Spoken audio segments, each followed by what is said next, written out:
Okay, welcome back to Chem 7L. Yay! I have some new quarantine comics for you. Feel free to use these; they're great. Also, a nice little comic on error and how the error of signing up for this class will affect your entire life. Okay, moving on.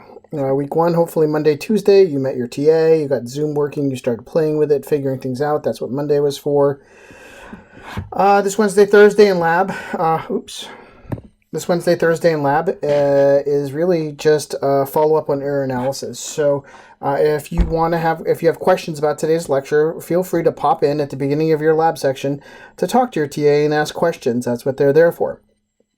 If no one shows up to their section, they've been told that after 30 minutes they're allowed to leave if no one shows up. We're not going to have no one show up for 3 hours and then waste their time. However, if you're going to show up like 35 minutes late because you have another class or something you have to Zoom in, just tell your TA. You shouldn't have anything to Zoom in because I think the lab periods have to be open. But just email your TA. It's all about communication. Everyone here is struggling to make this work for everyone. So, just go ahead and do that. So this upcoming Sunday, remember, the safety exam is due on Sunday and the integrity exam. So just, get those done today. Yay. Next week, we're going to be doing Experiment 1. Experiment 1 is really just get you up to speed with how the template work, what the lab manual looks like, writing your first pre-lab, which we'll upload all these stuff, Wednesday or even hopefully tonight, Tuesday. So really it's just get you up to speed. It's only 6% of your grade, so no big stress. We're not really looking for correct answers. We're looking for you to do the format correctly, your sig figs correctly, and upload your data correctly is really what we're looking for.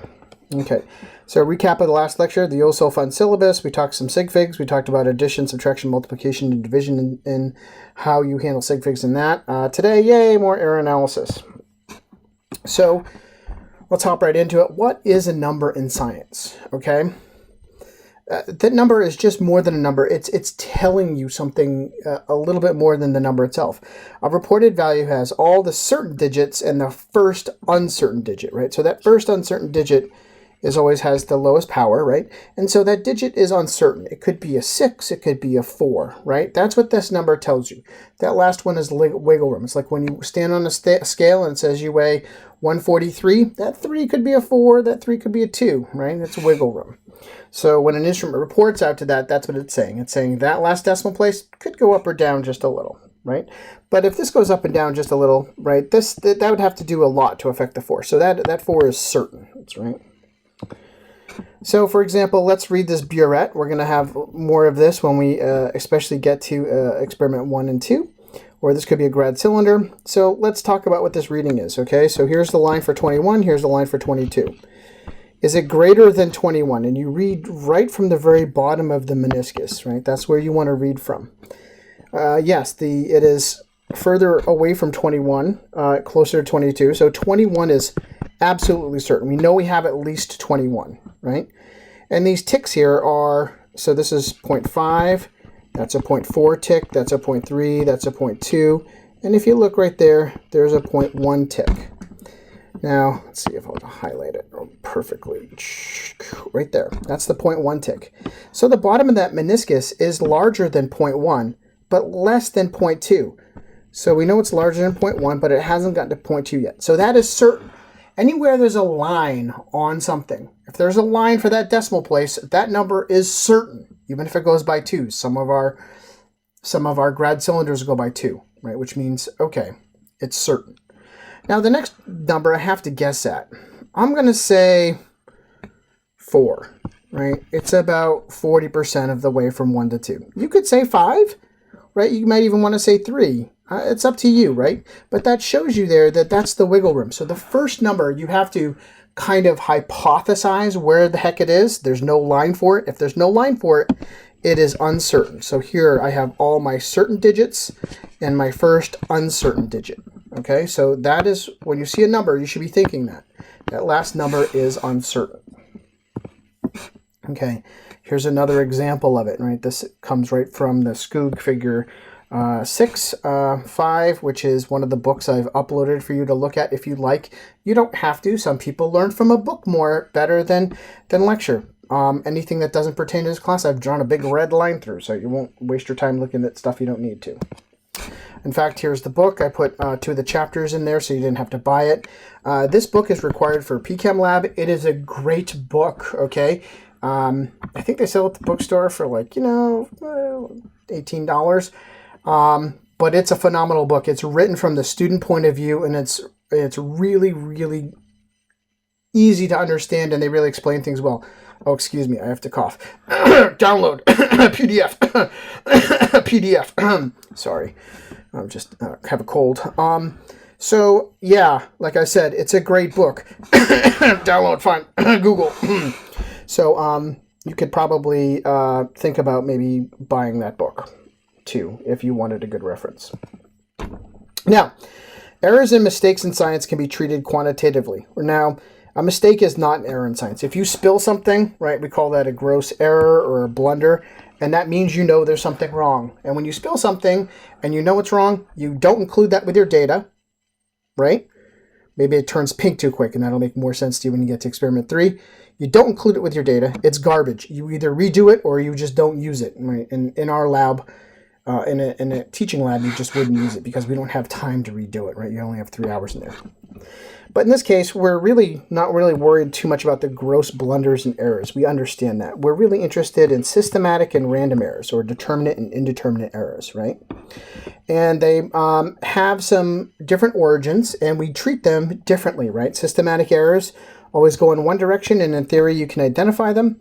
Random errors can go both directions and arise from seemingly identical conditions, and they are always there as well. So we're going to use some terms here. We're going to use precision and we're going to use accuracy. In the help video section, there are tons of extra videos on these subjects going through ad nauseum. What's accurate, what's not, what's high precision, what's not, to help you really understand it. But you need to know both these terms, precision and accuracy. So precision is how tightly you can group something together. That's high precision, and this is high precision. You'll notice one's in the center and one's off to the side. But that doesn't matter. The precision of the two is the same, that the measurement that you're doing is extremely repeatable. Every time you do it, you're going to get the same answer. Even if it's the wrong answer, you're going to get that same answer.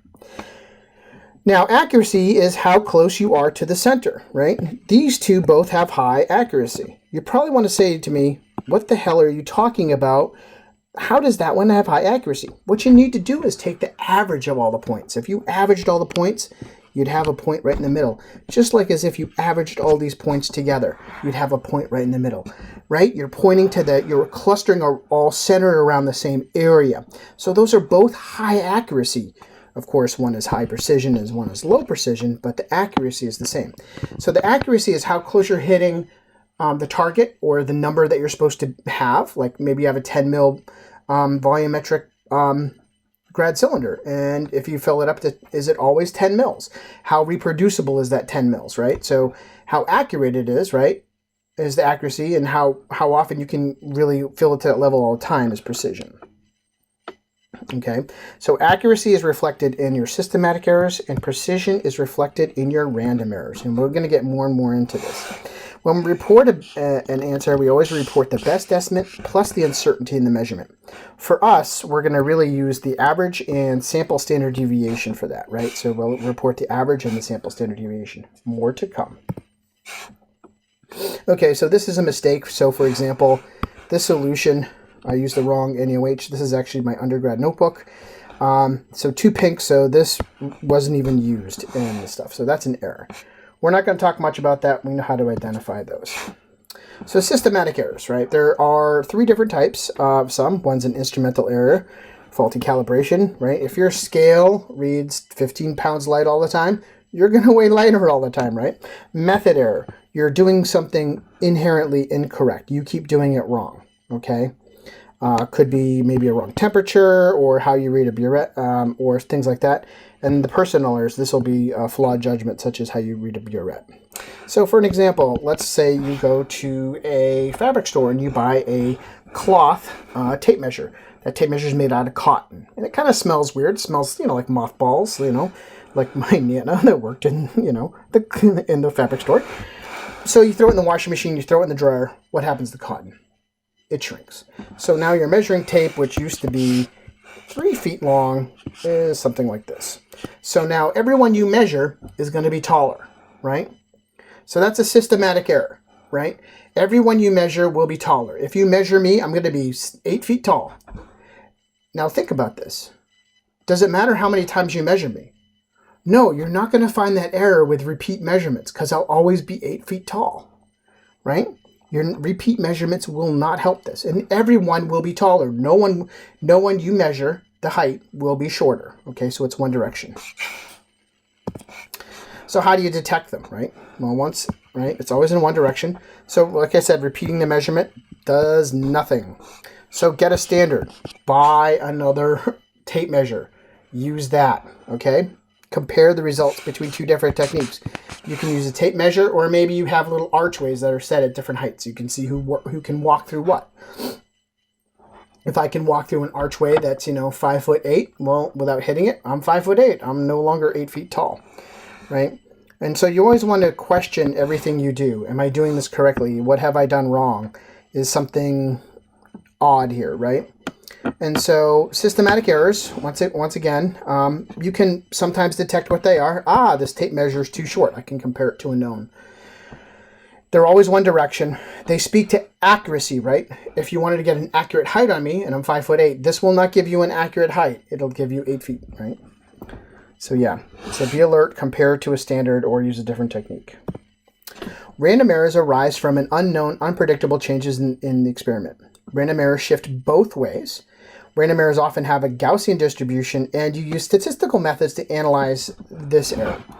So let's see what the next slide says. Let's talk about this a little bit more. So imagine you have a measuring cup. You're going to make some cookies, and you want to weigh out 1 cup of water. You fill up 1 cup of water, you put it on the scale, and you see how much it weighs. You dump it out, you put in you fill it up to another cup of water, it goes to the same spot, you put it on the scale. The weight is just a little bit off. Maybe it's a little heavier, maybe it's a little lighter. But every time you do it, it will never be exactly the same answer because there's something just slightly different, and there's so many things that could be causing it. Temperature, droplets on the outside that you can't see. So a variety of things, right? So they can go both ways, heavier or lighter, right? And so what is this random error, right? This how are we going to look at this error? This error tells us how likely a value will be measured if you repeat the measurement. So what is that measurement if you continue the repeat of it? Think of it as probability. Let's go with something you know. Let's flip a coin.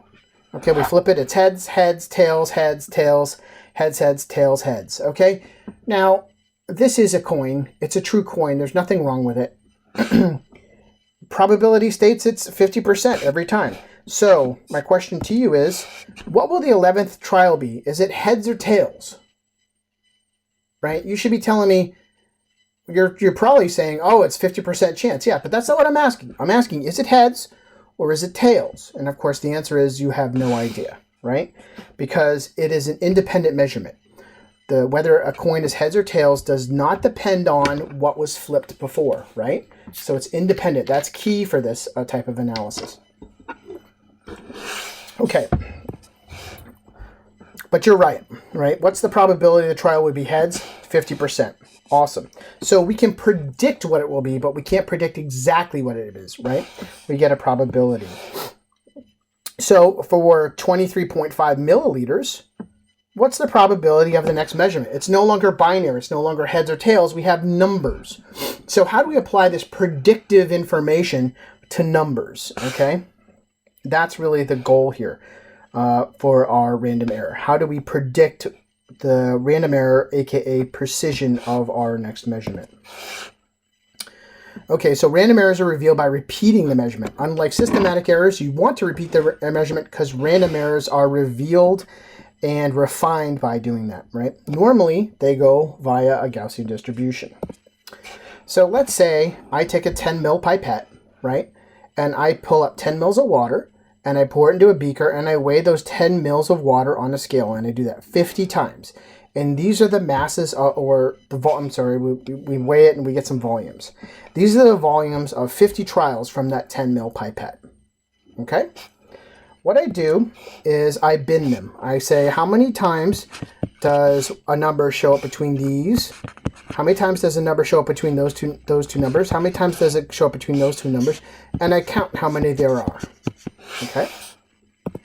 From that, I can plot it.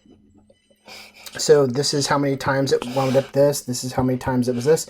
And you'll notice right in the middle here, this is how many times it really it came out to value between those two numbers.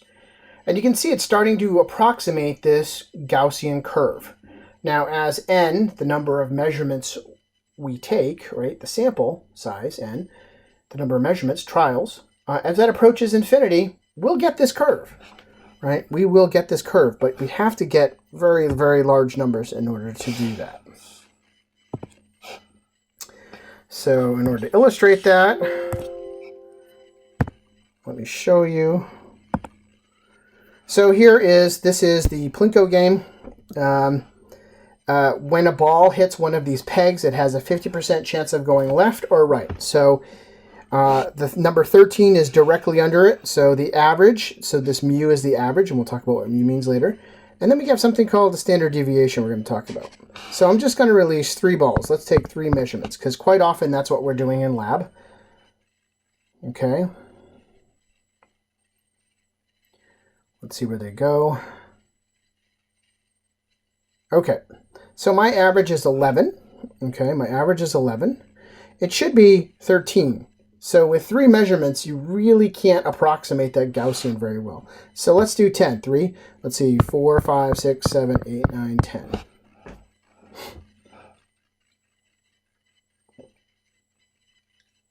Give me a chance to drink some Coke.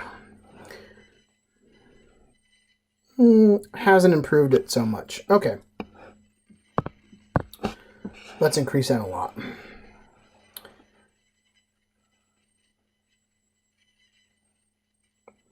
Okay, so small number of measurements, you don't get close to the real average or the real standard deviation. But with more and more, here we're at n of 50. Let's get to 100 here. We're close. We'll stop for a second. You can see we start approaching this ideal Gaussian curve. So this blue is what the ideal Gaussian curve is going to be. I'm going to select none. It just makes the calculation go faster. So they're coming down and they're falling in the holes, and they're doing that a lot quicker. Look at our average. It's getting close to 13. Our standard deviation is also matching what it should do. And we're starting to approach what the curve should look like. That's about 700 trials, and we start looking like Gaussian distribution, okay? So that allows us to figure some stuff out when it comes to predicting what's going to come next.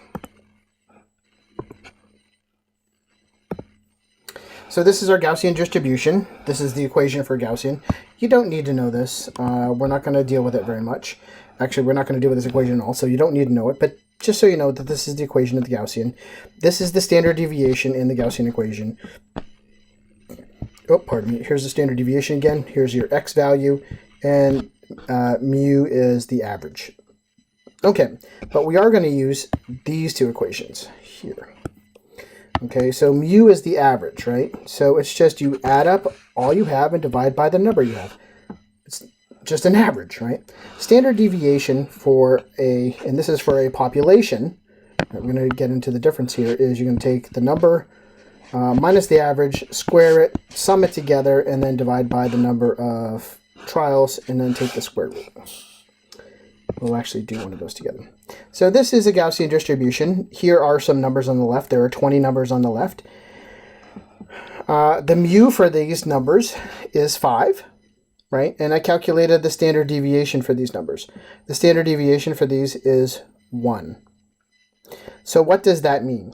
Well, 5 is my average, and I have a standard deviation of 1.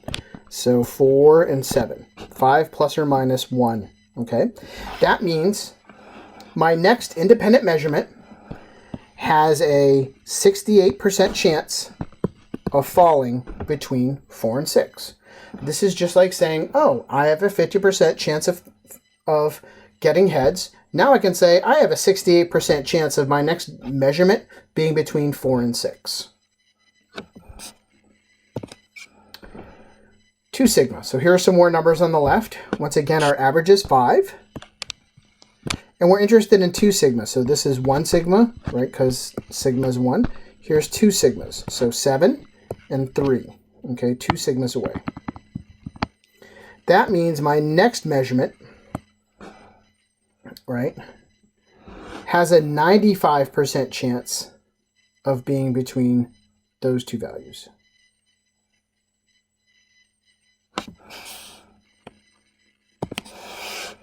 Here are some other values. I don't think these apply to the table anymore, but once again, between 3, so between these values, I have a 99.7% chance of falling between 2 and 8, which is plus or minus 1, but we're multiplying by 3 for 3 standard deviations. Okay. So if you're interested, there's actually its own Wikipedia page. It's called 68, 95, 99.7 rule for a Gaussian distribution. And this tells you your probability of your next measurement, what it will be. No different than predicting your coin flip at 50%. Okay? So in this class, we're going to have some different variables we're going to use a lot. We're going to use n for number, right? We're going to use x bar or mu for average.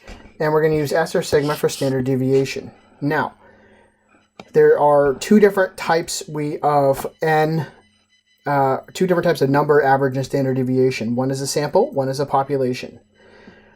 Anytime you can do another measurement, it is a sample, right? So what is the standard deviation for 10 mils out of this beaker, whatever? Right, you can always do it one more time. A population measurement would be an all-inclusive. There's nothing more. Like, for example, the average, what is the number of people in Chem 7L? Well, it's 704. That is n, right? So it is. So what's the average height of all the people in Chem 7L? That would be n. The average would be mu, and the standard deviation would be sigma. Because it's fixed. You can't add or subtract anyone from that list currently. A sample would be what is, something that can change or something you're measuring, right, in lab. How many times can you weigh something, right? So if it's a sample, it's small n. If it's a population, it's big N. If it's sample, it's x bar. If it's population, we call it mu. If it's sample, we call it S for standard deviation, and population is sigma, which is just S in Greek. But mu is M in Greek, so that, anyway, yeah. Now what's really interesting is that n will approach n as n approaches capital N. So let's say the population, let's say we have 704 people. We're trying to measure the height in Chem 7L. But we've only measured the height of 50 people. So as n gets larger to 704, this average height may be 5'5", right, of people in that sample approach the average height of the class, which is 5'8". Okay, same with the standard deviation. Now it approaches it, but you don't know anything about what direction it approaches it from, whether it gets bigger or smaller, or the S gets bigger and smaller. You have no idea, and I'll show you some examples of that later. So there is a difference with mu and x bar, they use the same equation, right? So it's just an average. So you add together all your numbers and then you divide by the number there are. Now there is a difference between the standard deviation equation for a sample and the standard deviation for a population. And that's in the denominator. Here you see it's n, and here you see it's n minus 1. But that's it, okay? And just the point here, when you start looking at this error, right? Why do we replicate our measurements 3 times or more? Well, it winds up, if you don't replicate more than 3 times, right? We did those 3 Plinko balls in the example. We have a lot of error in our measurements. In fact, there's something called error of the error, which you can measure, which is S divided by sigma. And when n equals 3, there's a 50% error in your sigma value, or in your S value. Okay, so basically at low numbers you have to be very careful because you don't know your statistics well. That's all it says. So let's take a look here between some curves as n approaches large N, S approaches sigma, and X bar approaches mu. I don't have those there. Okay, so if the blue line is the population and the red is the sample, this sample will approach this as n gets bigger. Now, it doesn't mean it's going to go up and stop. It could go up, pass it, and then come back to it. You know nothing about what it does from when it goes through here and when it winds up there. It could actually wind up, go left, and then get bigger and then come back. You know nothing. Okay? Also, the standard deviation could spread, or it could contract. You have no idea. All you know is that at the very end, this red line, when n approaches large N, this red line will match identically this blue line. That's all I'm trying to say. You know nothing about whether your S gets bigger or smaller. You know nothing about if your X bar gets bigger or smaller. You just know that X bar equals mu and S equals sigma when n approaches capital N. I'll have some more examples of that later. So yeah, so this is the reason why when you have n equals 3, you have a 50% uncertainty in the measurement. We are not going to do this in class, but it's just really called the error of the error, and I'm letting you know that even though in this class we're doing 3 samples, 3, n equals 3, and that is dangerous. You have so much uncertainty in 3 trials, it is crazy, okay? So I just want to point that out, and I feel it's very important. You can find this, them talking about it on Taylor page 140. Okay. So here we go. Here's the slides I was actually looking for. Yay. So here we're going to talk about height of people in the United States. Okay. So if we're talking about height of people in the United States, is this curve small n or big N? Well, this curve represents the height of everyone in the U.S. That's what we're interested in. So that's the population. Okay. Which means here's the average in centimeters, right?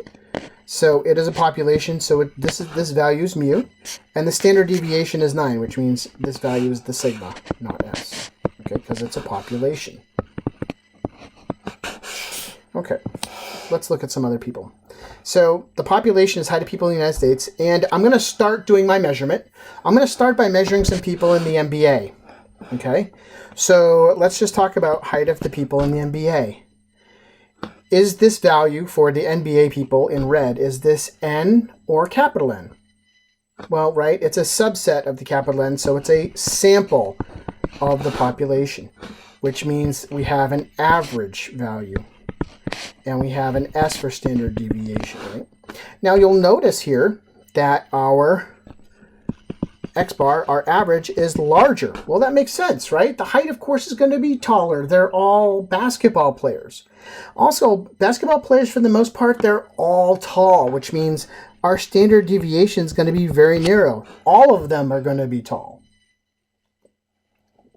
Okay, let's look at another group of people. Let's look at some jockeys. Once again, this is a sample of the population, which means it's X bar and S. And on average, jockeys, right? You want a lighter, smaller person riding that horse. Great. And they select, right? More often than not, the jockeys are all small. Or all, not very tall. So here we have an X bar, right? That is off to the left, right? Now, each of those two that we talked about, as n approaches capital N, both of those X bars will approach mu. Both of those S's also, right, your standard deviations will have to spread eventually, but they could get tighter first. You don't know. Let's look at another group of people. Let's look at another group. Let's look at a group of people that are made of professional basketball players and jockeys. Okay, so we have the two extremes. On average, they're pretty close to being the average height, right? That's not too bad. But look at that standard deviation. Look at how wide it is, right? So this is going to have to, as n approaches big N, this is going to have to get smaller, right? In the other ones, it had to get bigger. So my point is X bar can get bigger or smaller. S can get bigger or smaller. You have no idea what it does to approach mu or sigma, right? This is people that are in Chem 7L that are exactly 5'8". I would have you stand up in the room. We are exactly on average, and yet our standard deviation is very tiny, right? So you have all these different cases where, in this case, you'll look, our X bar is right on point. It can move. It can move off and come back on. But in this case, as it approaches, eventually it'll have to get wider. This one will have to get smaller. This one will have to shift left, and this one will have to shift right. So what I'm saying is you know nothing about the direction S or X bar will move. You just know that when N approaches capital N, S approaches sigma, and X bar approaches mu. That's it. Okay. So significant figures, this is just a stop check. I'm not going to solve it for you now. You should try solving it on your own. I will solve it at the end of the lecture so I can save time to talk about some other stuff. We did addition already yesterday. We did subtraction. We did multiplication. We did division. We did combinations of how this works. We did this all yesterday, or the other lecture 1. So I want to talk about logs and anti-logs. And this is important in this class because we're going to be dealing with a couple different things. We're going to be dealing with absorbance, which equals the minus log of the transmittance. We're going to be dealing with pH, which is the minus log of the concentration of proton. And we're going to be dealing with pKa, which is the minus log of the Ka. So we need to be able to understand significant figures as you take a logarithm. Historically, this has been taught by talking about the arguments within a logarithm. They talk about how you break this down to the mantissa and the characteristic. This makes perfect sense to me. But I also understand logarithms very well, and at this point, it's actually a crappy way to teach it. You need to really have an intuitive feel for it. So let's skip that crap and actually do some examples to see if it kind of clicks. Okay, 2.34. I have 3 sig figs. Here I have 3 sig figs also. It's the same number. It's just been multiplied by 10. 3 sig figs, same number, multiplied by 10 again. Here is the same as 234 is the same as 2.34 times 10 to the second. I've just written that in another form. Here is 2.34, but multiplied by a factor of 10. And here is 2.34 multiplied by a further factor of 9. So let's take a look at these. Let's take the logarithm of all these numbers and see what we understand about a logarithm. How is it structured? Okay, the logarithm of 2.34 is 0.369216. Okay, pretty good. Okay, what's the logarithm for 23.4? Can any of you do that in your head? I'm going to do it in my head. Ready? 1.369216. Damn, I'm good. How am I so smart? That's amazing. How did I figure that out? Can I do the logarithm for 234? Let me think. 2.369216. Damn, I'm good. Look at that. Brilliant.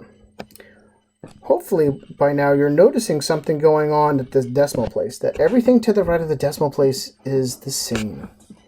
Let's finish this off. All of these are the same.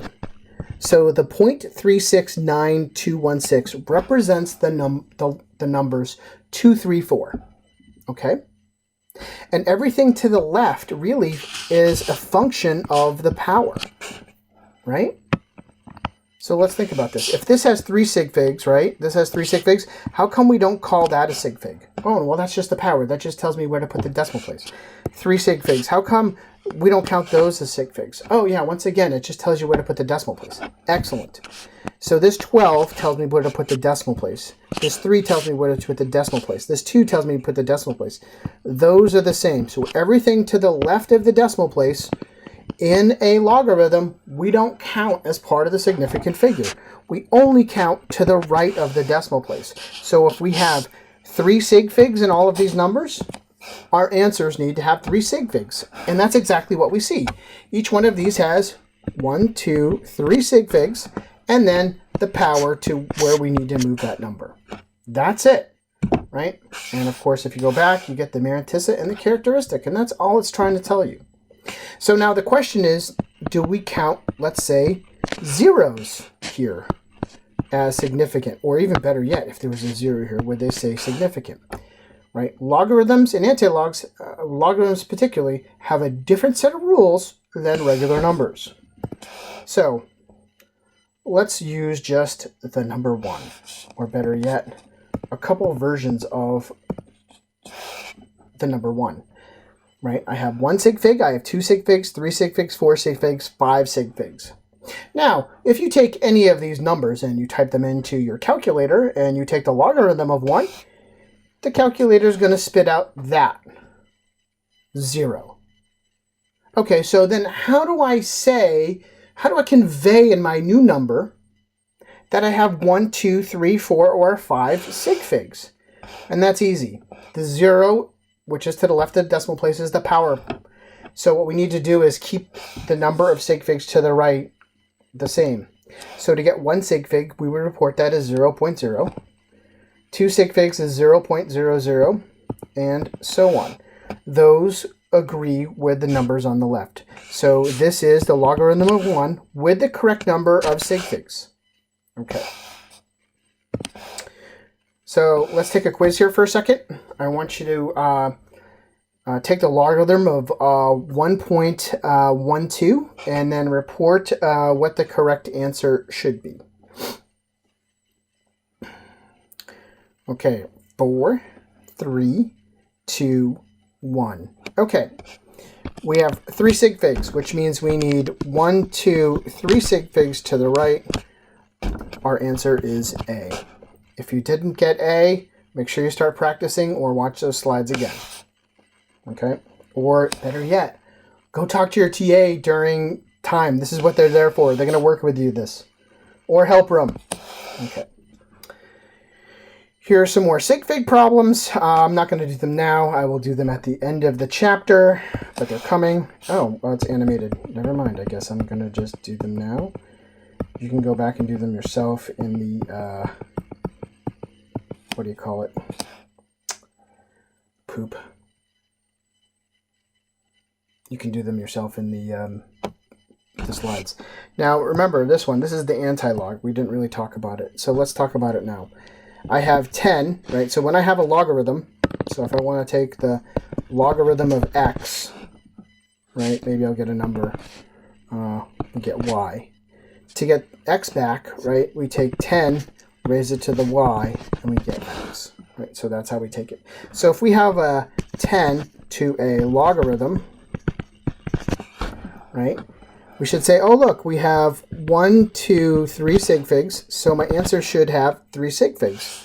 So even though it's now 2.06 whatever, we're back in regular numbers and the regular rules apply. That has 3 sig figs. Okay, that's the answer to number 7. So how should you report uncertainties, right? So we're going to have some standard deviations we're going to have some averages. So how are we going to report our average and standard deviation? Okay. So here's my probability, right? Plus or minus that, right? Or on this number tells me a 68% chance of what my next measurement will be. So how are we going to report this? How do we know to go from there to this? How do we know that's the correct? Okay, well, there's a set of rules. There's 3 of them. All error, sample standard deviation, in Chem 7L should be reported with 1 significant figure unless the leading figure is 1 or 2. If the leading figure is 1 or 2, we should keep 2 significant figures. Why? Why is that? Well, if you remove it in 1 or 2, you're going to remove too much error. We'll talk more about that later. The last significant figure in any stated average should be the same order of magnitude, i.e. decimal place, as the error, right? The stated average and error should have the same number of decimal places, pretty much. Okay? Now, when you do calculations, however, right, you always want to keep more of the figures.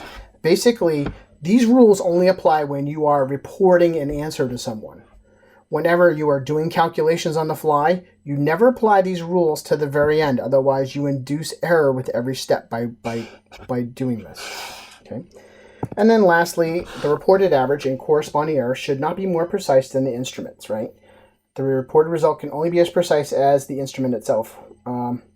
So this is basically a reality check. Are we reporting something crazy? We have some slides dealing with this here soon.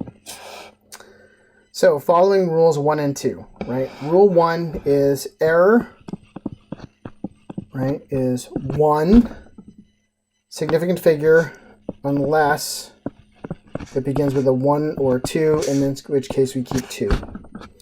And then our average should match. So let's do that. Okay, here's my error.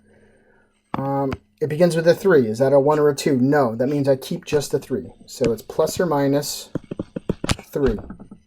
That means, oh, I think I have this animated. I better not right there.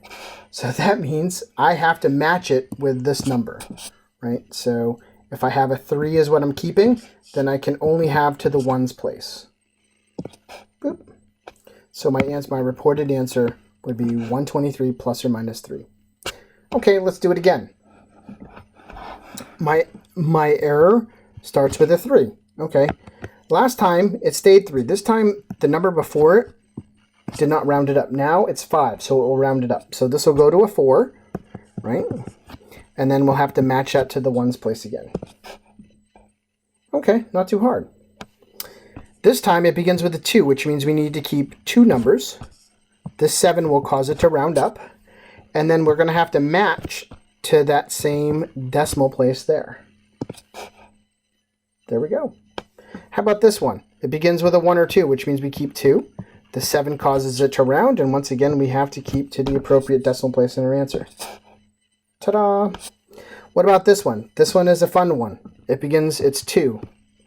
But then it rounds up, right? And it rounds up to a 3. Remember our rule. We can only keep 1 sig fig if it's not a 1 or a 2. So now the first part kicks in again, and this actually drops back to 123 plus or minus 3. Okay? What about this one? We have 9s, right? So a 9 would mean, this stays 1 sig fig, but it's going to round up. And it rounds up, it becomes 10. Uh-oh. With 10, right, this is 1 sig fig here, right? That 0 is not significant. But because it is a 1, it has to be significant. We need to put that decimal place in there and say, hey, that 0 is still significant, and now we report to the ones place again. Okay? So those are rules 1 and 2. Pretty easy. Follow the rule here, apply it there. Okay. Rule number 3 means, hey, is what we're doing correct? Okay, so let's do the same thing. Here I have 3 measurements, 1.2345, 1.2345, and a 1.23456. So my average is 1.2345333333, plus or minus my standard deviation, which is 0.0000577735. So you want to just take this 5, right?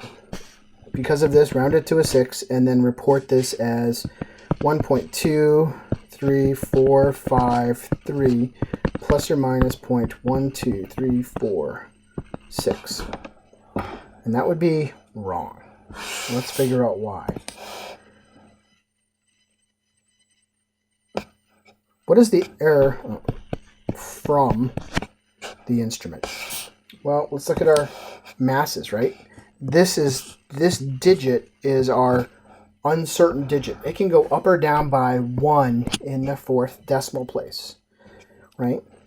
So this is grams and this is grams, right? So it can go up or down by 1. Okay. Well, my instrument can only measure to that resolution, but I'm saying, hey, I've done 3 measurements. Remember, the error in doing only 3 measurements, a lot of error. I'm saying, hey, look, I can get to the 5th decimal place with my standard deviation, but only the 4th because of the machine. So now you have to say, I don't know. Maybe I'm inducing too little error here, right? So which of these two is larger, 0.001 or 0.00005? And of course, this is a lot larger. you always want to report the larger error. If your scale cannot measure that low, right, then your error is 0. Imagine this. Imagine if you had a lot of decimal places and a bunch of 5s and 1 6, and your standard deviation was really, really small. Does that mean on a scale in the lab you can measure down to the atom? Absolutely not. Right. So the correct answer is you have to take away the standard deviation and put in the limit of the scale, and then follow rule 2. And your answer should be 1.2345 plus or minus 0.001 would be the answer for this. Because this is, you're doing better than you can. You just can't do that well. The machine is really capped at this. Here's another example, right? Maybe I have, this should have been a 3. The standard deviation of this would be 0. Does that mean you have 0 error in your experiment? Absolutely not, right? You would once again report whatever this was measured on. If it was in this one's decimal place, I don't know what this one was because, well, it's obviously this number because we're doing these. I'm going to assume it's grams. Your answer would be 123.353 plus or minus 0.001, which is the third decimal place from the data set. Okay? So in some cases, you're going to have a 0 standard deviation. Does that mean you have no error? Not even close. Okay, so let's look at this and we can think about where these rules are coming from in our answer. Also, we need to figure out what happens when our units change from grams to something else. Okay, so there's our 3 rules. And these come from, right, the repeat measurements and the standard deviation, which is you doing this. And this is limited by the instrument, right? So this is where they apply to. The reason why we use 1 or 2 sig figs is this. Let's say your error is plus or minus 0.14, right? And I just want to drop that 4, right? Look at that. I've basically taken 1/3 of the error and tossed it, which means now we're drastically underestimating our error by like 30%, right? Imagine you thinking you have 100% in my class and you missed that mark by 30%. Yeah, that's not probably good, right? So that's why when we have a 1 or 2 here, anything we drop over here is you're just dropping too much of the error. If you drop a 4 from a 9, that doesn't matter, right? You're not really dropping that much. You know, a 4 from a 5. I mean, you're dropping very small amount of the error, less than 10%. Here you're dropping like 1/3. So it's crazy. Okay, so these two once again come from our standard deviation and our average, and they have to match. This should be reported with 1 or 1 sig fig if it begins with anything except for 1 or 2, and then if it's a 1 or 2, it has 2. Here are some examples of this. I think I go through them later. These are all grams on the scale reads to the 1, 2, 3, 4, 5, maybe decimal place. No, these are all averages. Let's not think about that. So what would we do, right? We would take this, right? The answer would be 0.004. It doesn't round. Plus or minus third decimal place, so this rounds, so it would be 10.000. I think I have these at the end. I'll do more of these for you if you want to practice. They're at the end. But once again, this comes back to the instrument. Here are some fun examples. This is, if you watch the videos I have on this, I have a lot of videos on this in the help videos. This is a borderline case, and you're going to learn that you actually have to truncate that down to 2 for reasons. We're not going to test on this in the class. We're not going to test any borderline rules in this class. However, you need to know what they are because there is I'd say a good 20% probability or possibility that it could pop up in your data set. So you need to know how to handle it. Okay, so if this is the scale, and the scale reads to the 4th decimal place, that means our scale has an inherent error of any average coming off this. Remember, this is grams. Oops. Right, this is grams. Right, so 4th decimal place. So here, let's do the first one together. It's 0.00 1, that 2 will round up from the 7, so 3. And then we'll have 0.1, 2, 3, 4 decimal places, 10. Okay, let's do this one, right? So we'll have a 9 here, and the 9 will round up to this decimal place, so we'll have 0.1, 2, 3, 4, 1. So that means we'll have a 10.1, 2, 3, 4, 5. Okay. But now when we look at rule 3 is, look at that, we have to do better. We can't do any better than this. So this is not our answer. That is going to be our answer, because now the instrument takes over. Right? The rule 3. That's it. Now this is easy when you're doing grams to grams. And look, the scale says, oh, it's the 4th decimal place. Maybe you have a burette, and the burette reads 25.23 mils. So that means it's plus or minus 0.01 mils in this decimal place. Maybe you have something that reads 85.3% transmittance. That means it's 0.1 in transmittance. Just 1 in that last decimal place. That's it. And that's easy if we're in grams. The problem is, if we're in the 4th decimal place here on grams, that's not grams, that's moles. So if I have an average and standard deviation in moles, how do I do this? Oh, look, this is much smaller than 0.0001 from the scale. So is the answer 0.0012 plus or minus that number? No. Incorrect. You just can't take 4 decimal places in grams and then, move it into moles. Because if that's true, if you want to make, $50,000 a year, I'll change that into cents, and you should be just as happy. You probably won't be. So, yeah. Okay, so let's see how we're going to handle this. We handle this no different. So when we're tracking instrument precision, we handle this no different than how we handle sig figs doing math. How many sig figs do we have here? 4. How many sig figs in our conversion? This is 1 mole. This is 1 mole. This is how many eggs are in a dozen? 12. Are there 12.0001? No, there's 12. This is an integer, 1 mole. This, you can either say this has infinite sig figs or no sig figs, or you just disregard it. So we don't even look at this. Now, the grams, especially in molecular weights, right, those grams come from scientific measurements that have error in them. So these gram weights we have do have sig figs. In this case, we have 1, 2, 3, 4, 5, 6, 7, 8, 9. 9 sig figs, okay? So when we do math, what wins? 4 sig figs, okay? So 1, 2, 3, 4, which means our last significant figure is at 4. Which means in moles, our error in moles is that moles. It's 0.0001 in grams, right? But it's in the 6th decimal place for moles. So that is our instrument limit. And the instrument limit is set by the one with the lowest number.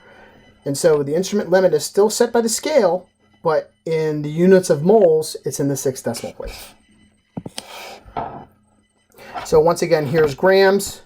You can easily see, oh look, we're in grams, so we have to stay in here. We can't do better than grams. However, now we're in moles here, right? So once again, we have to figure out how many there are. 4 sig figs, 9 again, so 1, 2, 3, 4, so it's once again here. So that would be in the 1, 2, 3, 4, 5, 6 decimal place. 1, 2, 3, 4, 5, 6. So in this case, we would not use this standard deviation. It's too small. We would use our instrument, which is this in moles, and then round the average to that. Here's another one. 4, 9. So 1, 2, 3, 4. So our error is here in this decimal place. So the 6th decimal place. So 1, 2, 3, 4, 5, 6. Standard deviation in this case is much larger, so now we go with the standard deviation. Whatever one's bigger, right? We always want to go with the bigger number in error. Okay, So how would this track through, let's say, calculations we're going to do in the lab? This is specifically what you are going to be doing here in experiment 3. You're going to be weighing out some amount of a material called KHP, potassium hydrogen phthalate, which has a molecular weight of 204.22 grams. You're going to be measuring some amount of base to neutralize it and coming up with some molarity. So you have a scale limit of 0.0001 from the scale. You have it in 0.01 in grams per liter, and you have it in 0.01 grams per mil from the burette. So where is, over here, where is our error? Well, once again, it goes back to the sig figs. How many sig figs do I have here? Right? I have 5. I think this is animated. I don't want to write on this. I'm going to screw it up. Let's see. Boom! 5 sig figs. 5 sig figs. 4 sig figs, which means our unit right here is in the 4th decimal place because we have 4 sig figs there. Right? So our burette is actually setting the limit. So our limit, our instrument limit for molarity is in that 4th decimal place. That 5. That 5 is the least significant figure, right? The one with uncertainty. Okay, but we need to use this in another calculation. So we keep it. Here's our unknown acid in grams. There's a weight. Here's our molarity from above. And you can see I've highlighted the 5, showing you that's where our uncertainty is. We have another burette measurement. And then we have our final answer for a molecular mass, which is what we're trying to find out.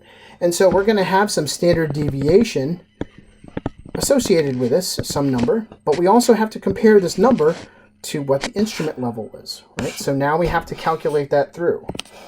5 sig figs, 4 sig figs, 4 sig figs, which means our error, right, once again, either comes from the burette or from the molarity, which once again comes from the burette, in grams per mole. So our error in grams per mole is 0.1.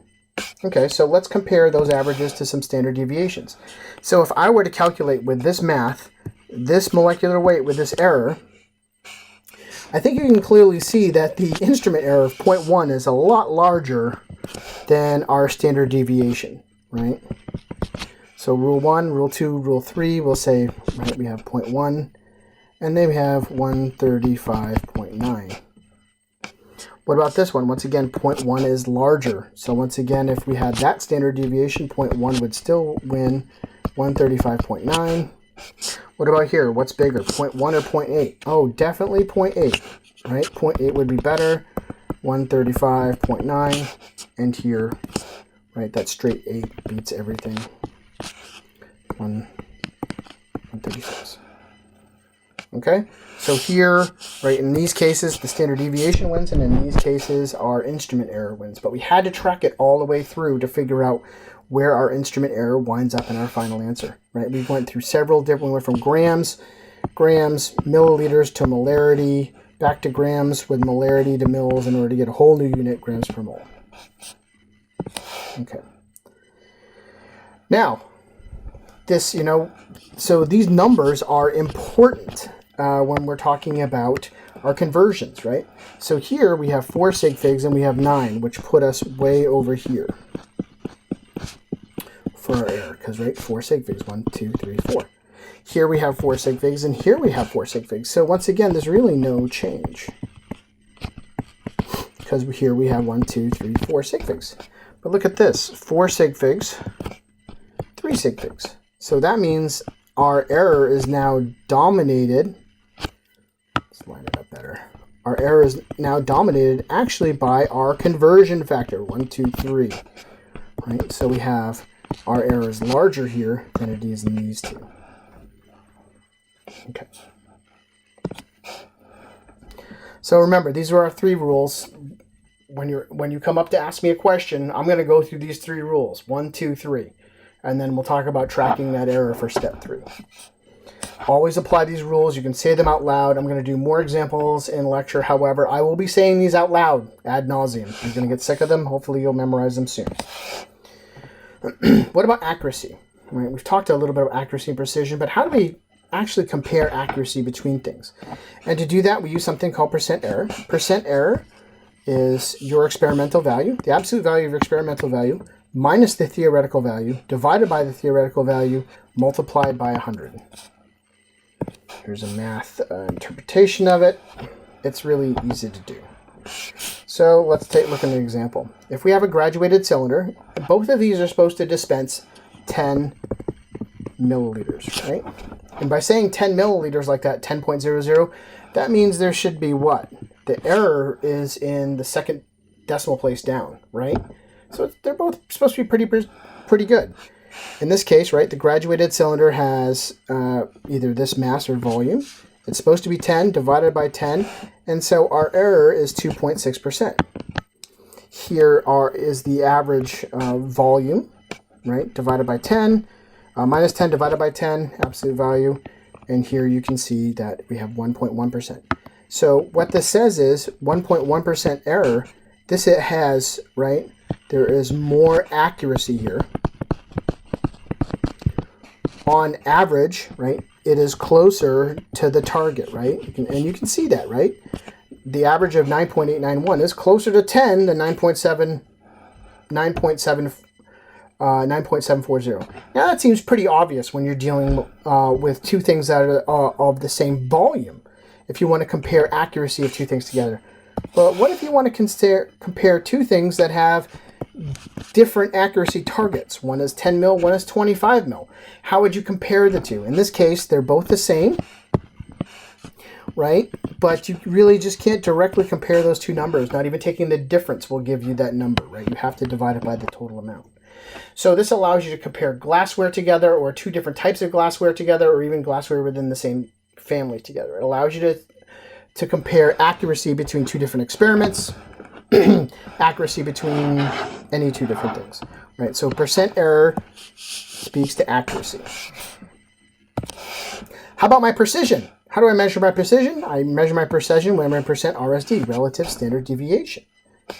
So this one is really cool because you already have a great intuitive understanding of this. Everyone knows this one actually by heart. You just don't know you're doing RSD in your head. In this class, for the sake of defining everything, we're going to define RSD as less than 1% is great RSD, 1 to 3 is good, and less than 3 is low. These only apply to this class, and because we know the measurements that are in this class, this is all they apply to. So just use them as general guidelines for 7L, not for anything else.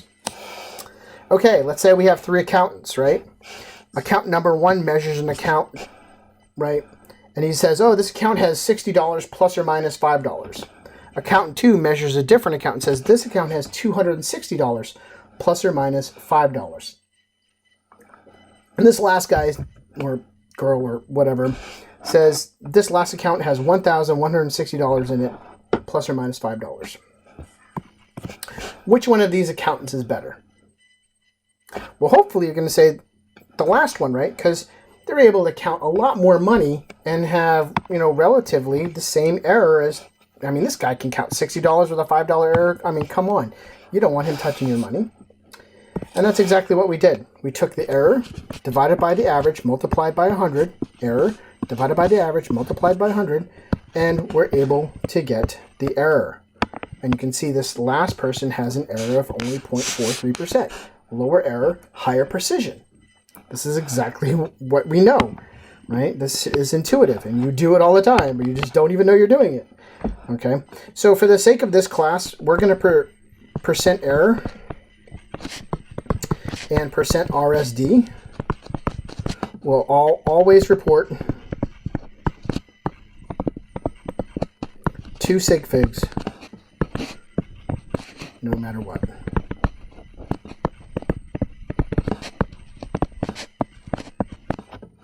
For the Chem 7L series. Okay?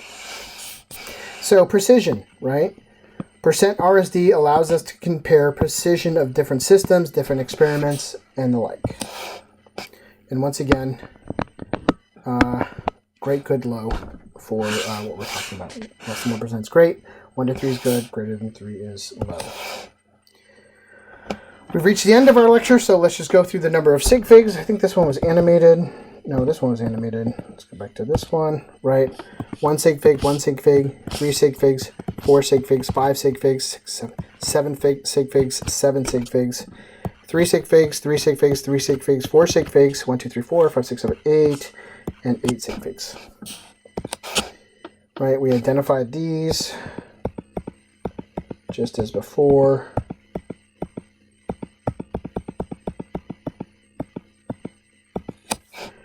And these. Rule 1.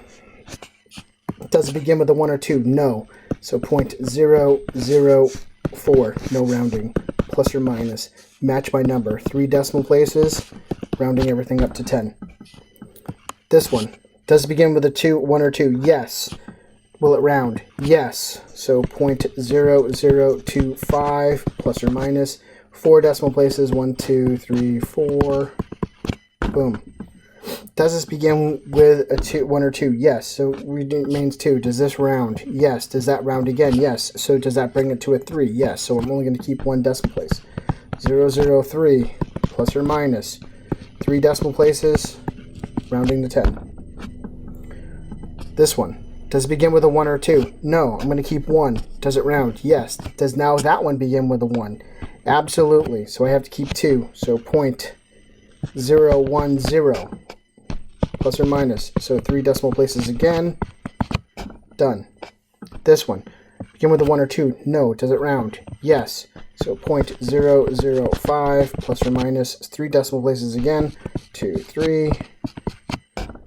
This one. Begin with a 1 or 2? Yes. Keep 2. Okay. 1.0. 10.0. Yay! Long one, but we're going to have a couple more longer ones up front. And then as we get to the end of the quarter, we really taper out with everything because I need to stay ahead. And then we'll do a bunch of review and other stuff. So, all good. Yay.